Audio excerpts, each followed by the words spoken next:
Welcome back. Also joining our panel right now is spokesperson of the Bharatiya Janata Party, Nirmala Sitharaman. Thank you very much. D. Raja, senior leader of the Communist Party of India, Rajya Sabha member of Parliament. Thank you very much. Nirmala Sitharaman, what do you expect this time in this budget? What do you think the finance minister should do to push the reform process forward? Well, we have quite a few expectations. The first thing I would think, we strongly believe that he should look with great sincerity at the Finance Regulation and Budget Management Act. And one of the things that he can straight away do is to look at the centrally funded schemes and try to have a rationalization, consolidation done.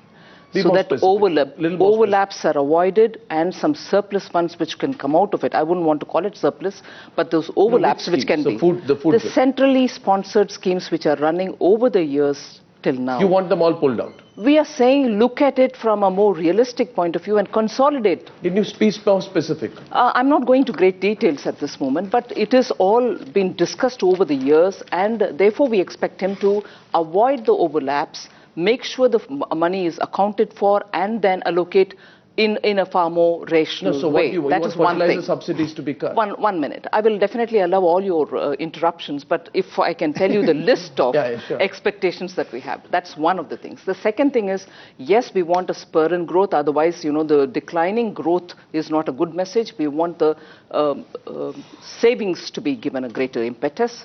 We are expecting infrastructure expenditure to be far more focused. When I say infrastructure, we are talking of roads, we are talking of energy security, we are talking of freight corridors, we are talking of ports. We want a greater attention to be given in this budget for all of them. Then, of course, the direct taxation matter, which has come through the standing committee headed by Yashwant Sinha, those recommendations came in late, I agree, but he was trying to build a consensus, but we want greater attention given to them also. Then, when I'm talking of infrastructure, I'm also talking of giving impetus for housing. We expect that the finance minister will give a greater impetus for housing because it will have its ripple effect on cement, steel, and core industries as well. Now, what the sagging economy needs is a greater push so that domestic demand also gets a boost. Savings will have to be treated with a greater respect. This country's savings have come down from 38 to about 36%. That is where I'm saying, first of all, if you start looking at consolidation of the centrally funded schemes, where a lot of funds remaining unutilized. When that is done. Yeah. So do you think it will be acceptable to you if the food security allocations are reduced or the health allocations are reduced? When I'm talking of consolidation, I'm not talking of reduction. I'm talking of avoid overlaps. Also look at prudent way of spending. Get into the greater specifics, of course, we can have a debate on it, but the broader principles are these.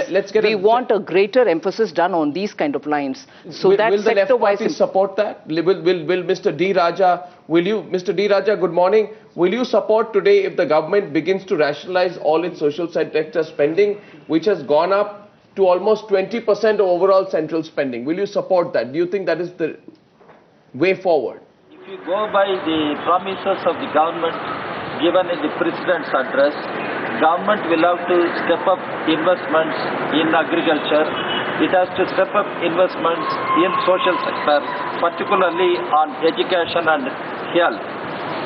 And I do not find the government is confronting the problem of dearth of funds. And you look at the way government was giving huge exemptions, concessions to corporate sector, corporate houses, even in the wake of global financial crisis.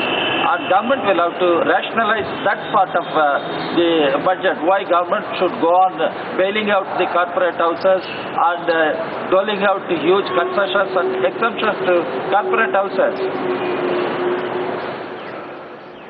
No, but you didn't answer a specific question. Navika, I don't think we're getting a specific answer on this one. What is that specific question? That really is the problem the government is in. If the BJP says rationalize, consolidate, you're using these words, but you're not being specific.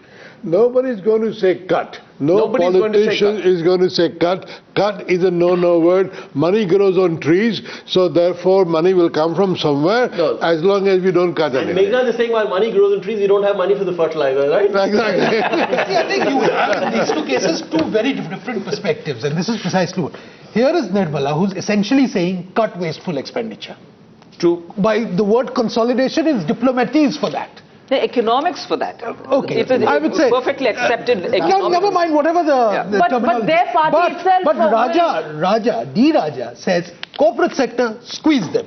That's where the milch cow. That's the milch cow. So you have two different perspectives on how do you fight this low growth trajectory. But the minute there are cuts, the minute there is consolidation, the same political parties will boo Pranab Mukherjee when he's reading out his budget. You see, But the political parties, if Mr. Mukherjee follows what Nirmala has been saying, which is rationalize the central scheme, there is such a plethora of them. Absolutely. Don't announce new ones until you rationalize the old ones. That's exactly what I meant. Nobody's going to boo anybody at all. What is going to happen is that, and you don't need a cut in absolute numbers anyway, as long as you can keep the ratio to GDP stable and not let it drift. That's all that you need today. Right? That's So right. that means that actually allows for some growth all the time. If your nominal GDP is going to grow about 12, 13, 10% or whatever, if you keep your expenditures growing at 10%, the ratios will come down. Two important data here. On the screen there is a very happy Pranab Mukherjee waving to everyone. His aide is happier actually. Huh? You think it would have been a happier? His aide is actually happier than him. Well, he's on a camera. I think there's certain. Yeah, who are the people who are around him now? Could you list The them out? sixth gentleman is the finance secretary, that is man. R.S. Gujral, who's also the revenue secretary. Also Kaushik Basu, you can see in the left corner of your screen. The man in grey hair in a grey suit is R. Gopalan, who's the economic affairs secretary. And of course, as we saw last evening, Pranab Mukherjee has one minister of state with him, that is Namo Narayan Meena. His second minister, S.S. Palani Manikam of the DMK, has stayed away from the photo ops this parliament session.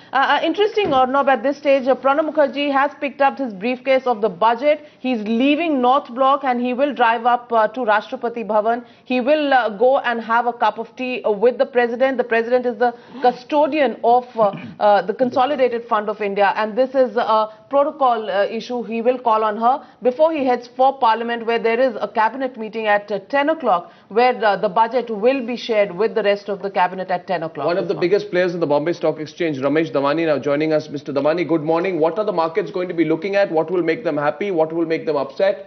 What are the specific announcements which can lead to big spikes or falls today in the BSE Sensex? Good morning, Arnab. Nice to be on your show. I think the biggest fear in the market, Arnab, very clearly is that the government doesn't score another self-goal as it did with the railway budget.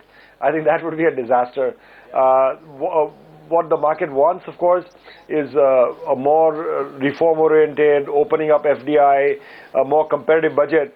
I'm not sure the market believes that the government has the majority or the political will to push it through.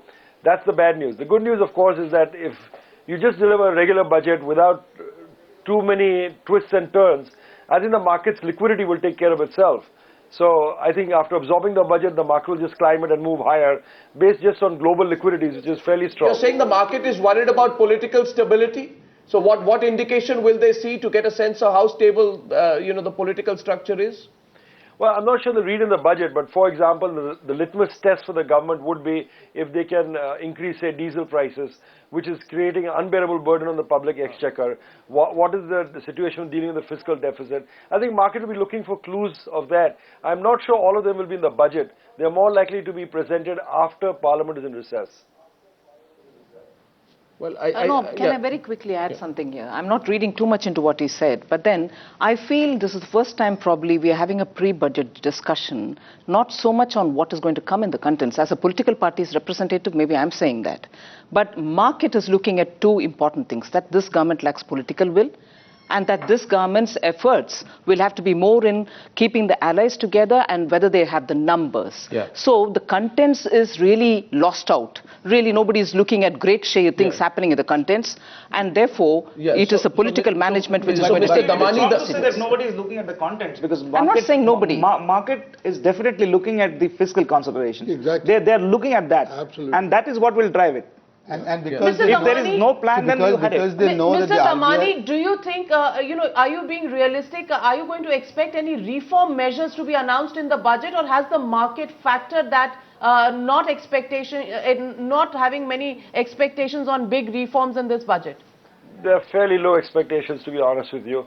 I think the market realizes that the government, after the railway budget, is wounded. They scored a self-goal, that they don't have the stomach for a political fight at this point. If anything, it will happen is after the budget.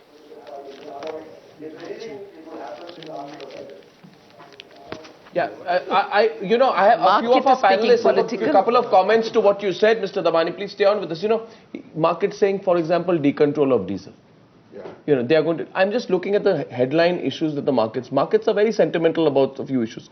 You think that's the real issue they'll look at? Tell me the 4 or 5 things in your view they'll look at. The 4 or 5 things. One, I think a very credible fiscal consolidation. So no hidden agendas, no under the line, no sort of things. So market is saying, as somebody said yesterday, come clean with what you've got and give me a clean budget, in the sense that if you're going to say 5.2 next year, but it's going to be there, that's the first thing they're looking at. Second thing they're looking at is no more of the extra splurge, of the farm debt waiver type or the Manrega or the food. And for me, therefore the food security bill is the touchstone. If this budget includes a large allocation for that, markets will tank tomorrow. The third thing that they're, I think, looking for is some reform measures on the financial sector side.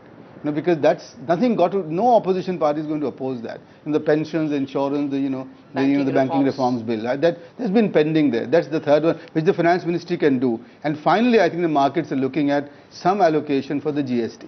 Because if that is done, that will give them the indication that it's coming, and that's a big one for them. And I think that's, if those 4 things happen, for the first time in 7 years, markets will rise after the budget. If that doesn't, I think the markets are going to tank. Since it's GST, if you would allow me, I'll just make one point here. It is definitely not the states which are now Arnab, shall I come in here? stopping the GST from rolling.